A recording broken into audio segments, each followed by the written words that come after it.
Hey readers! Today we are going to learn to see ourselves in the stories of people who are different from us. It's usually pretty easy to put yourself in the place of somebody when you've had exactly the same experience, right? You think, oh yeah, I know what that's like. But it can be harder to see ourselves in the stories of people who are different from us. And being able to do that is called having empathy. I realize I switched the colors here. Usually the English is blue and the Spanish is red. Sorry about that. But empathy means that you can imagine how somebody is feeling, even if you've never had that exact experience. And we've talked before about how books are mirrors where we see ourselves, and windows where we see other people's worlds. And I also found this cute thing that made me laugh, that there's sliding glass doors that you can go inside of them. So in the story today, we're going to read about a little girl whose family celebrates something that I'm almost positive none of your families celebrate. And I might be wrong, so if I'm wrong, please tell me. But of at least the students who have talked to me about what their family celebrates, I don't think that most of your families celebrate this. And I know some of your families don't celebrate any holiday, so that's something that's different for you. But what I want you to do with this story is not just look for the ways that this story is different from your life, but look for the ways that this girl's life is similar to your life. And the reason we're practicing that is that as you're reading your classmates' oral histories, you're going to notice similarities and differences. But I would encourage you to read them with empathy and to try to understand their family's experiences. So again, as you're reading, think about how this book was different and similar to your life. So la pregunta es cómo en este libro fue similar y diferente a tu vida. Porque estamos aprendiendo que hay que poder ver similitudes y entender las experiencias de personas, aunque sean diferentes de los nuestros. So let's start our story. It's called A Big Mooncake for Little Star.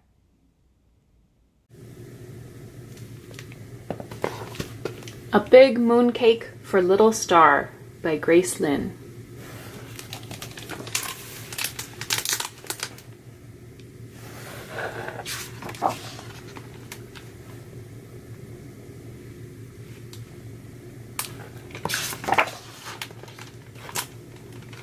Little Star's mama laid the big mooncake onto the night sky to cool.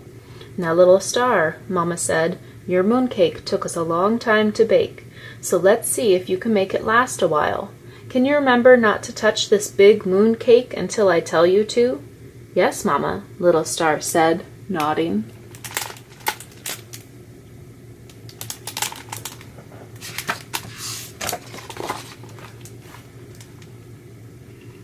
And Little Star remembered as she brushed her teeth, washed her face, snuggled into bed, and fell asleep.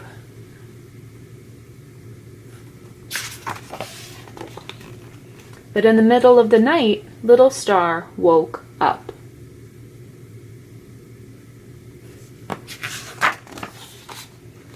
She forgot everything her mama had said and only remembered the big mooncake.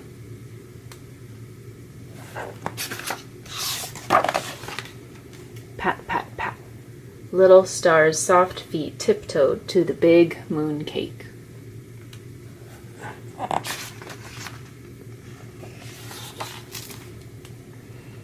Would Mama notice if she took a tiny nibble? Little Star didn't think so. Yum.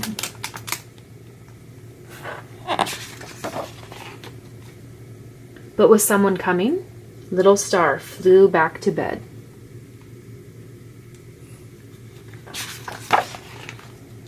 The next night, Little Star remembered the big mooncake again.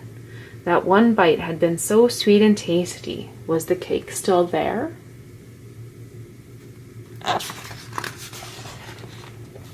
Yes, it was. There was that big moon cake, an almost perfect circle, all alone and delicious in the night sky.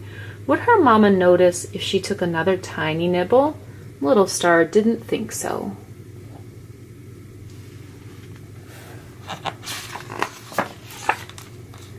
Yum! Little Star flew back to bed.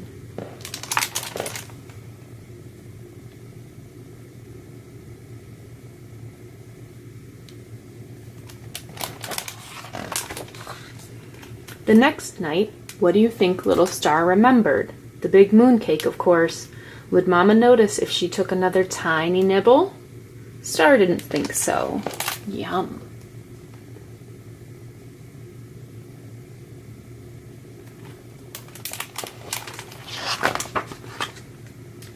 And the night after that, what did Little Star do? Nibble, nibble. Yum.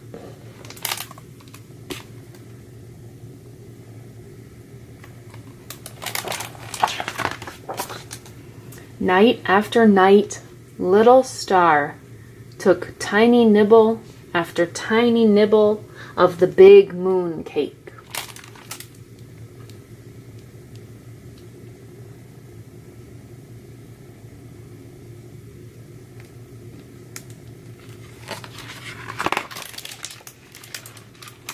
Until one night, Little Star's mama went to look for the big moon cake. Where was it? It was gone.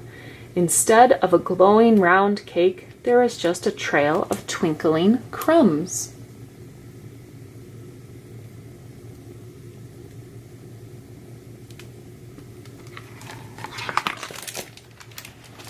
Little Star, her mama said, shaking her head even though her mouth was curving, you ate the big moon cake, didn't you?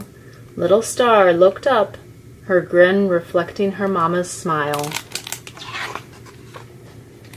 Yes, Mama, Little Star said, nodding. Now let's go make another.